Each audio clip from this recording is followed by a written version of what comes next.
திருப்பூர் மாவட்டம் பல்லடம் அருகே தனியார் வணிக நிறுவனத்தில் 5 வாரத்திற்கு மேலாக ஊதியம் தரவில்லை என குற்றம் சாட்டி வடமாநில தொழிலாளர்கள் 200க்கும் மேற்பட்டோர் நிறுவனத்தை முற்றுகையிட்டு போராட்டத்தில் ஈடுபட்டதால் பரபரப்பு. என்னடா நடக்குது தமிழ்நாட்டில்? எனக்கு ஒண்ணுமே புரிய மாட்டேங்குது. இது வடநாடா இல்ல தமிழ்நாடா அப்படின்னு சொல்லி தெரிய மாட்டேங்குது. இந்த நாடு வந்து பார்த்தோம்னா தமிழ்நாட்டு மக்களுக்காக வரையறுக்கப்பட்டதா இல்ல இந்தியாரங்களுக்காக வரையறுக்கப்பட்டதா? போக போக பார்த்தா இந்த இந்தியாரங்களுக்காக தமிழ்நாடு எடுத்துட்டு ஒட்டுமொத்தமா வந்து பார்த்தா வடநாடு அப்படின்னு சொல்லி மாத்திடுவானுங்க போல. திருப்பூர் பக்கத்துல பல்லடம் அப்படின்ற ஏரியால அருள்புரம் அப்படின்ற பகுதியில 5 வாரமா வந்து இந்தியாரங்களுக்கு சம்பளம் தராததுக்காக சகானா அப்படின்ற கம்பெனிக்கு எதிராக வந்து போராட்டம் பண்ணிட்டு இருக்காங்க. இந்தியாரங்க சம்பளம் தராததுக்காக போராட்டம் பண்றாங்க. இதுல என்ன தப்பு வேண்டிய அப்படின்னு கேட்கலாம். அவங்க போராட்டம் பண்ணலாம், தப்பு எல்லாம் எதுவுமே சொல்லவே இல்லை. ஆனா அவங்களுடைய உரிமைகளும் அவங்களுடைய வேலை வாய்ப்பு எங்க போய் கேட்கணும்? அவங்க சொந்த ஊருக்கு போய் கேட்கணும். விலைக்கு வந்த நாய், பிச்சை எடுக்க வந்த நாய், இது எனக்கு கொடுத்தே ஆகணும், இல்ல அப்படின்னா நான் போராட்டம் பண்ணுவேன், நான் அதிகாரம் பண்ணுவேன் அப்படின்னு சொல்லிட்டு அதிகாரமா வந்து பார்த்தோம்னா போராட்டம் பண்ணிட்டு உட்காந்துருக்காங்க. ஏன்னா நாளைக்கு தமிழர்களுக்கு மட்டும்தான் இங்க வேலை வாய்ப்பு தருவோம், இந்திகாரங்களுக்கு கிடையாதுன்னு சொல்லிட்டு நம்முடைய தமிழ்நாட்டு மக்கள் டிமாண்ட் பண்ணும்போது இதே மாதிரி போராட்டம் பண்ண மாட்டாங்க அப்படின்னு நிச்சயம் இருக்கு.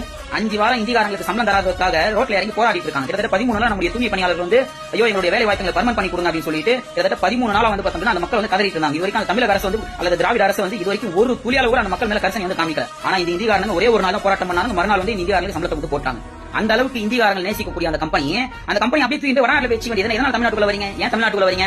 இங்க வந்து நீர் இருக்கு, நிலம் இருக்கு, எல்லாமே இங்க செழிப்பா இருக்கு அப்படின்ற காரணத்தினால இங்க வந்து வைக்கிறீங்க. அப்படி இருக்கிறச்ச வந்து பார்த்தோம்னா இந்த நீரும் இந்த நிலமும் எல்லாமே வந்து பார்த்தீங்கன்னா செழிப்பா இருக்க காரணம் என்னுடைய முன்னோர்கள் யாருக்காக வந்து பார்த்தீங்கன்னா இந்த நீரும் இந்த நிலமும் வந்து செழிப்பா இருக்கும் அப்படின்னு சொல்லி பண்ணது வருங்கால சந்ததிக்காக. இந்த இந்தியாரம் வந்து வாழணும் அப்படிங்கிறதுக்காக கிடையாது. சகானா எல்ஜி அப்படின்ற நிறுவனத்துக்கு நேரத்தில் எச்சரிக்கிறேன். உடனடியாக போராட்டம் பண்ண எல்லா இந்தியாரையும் உடனடியாக வேலையை தூக்கணும். வேலையை தூக்கி அவன் சொந்த ஊருக்கு வந்து அனுப்பணும்.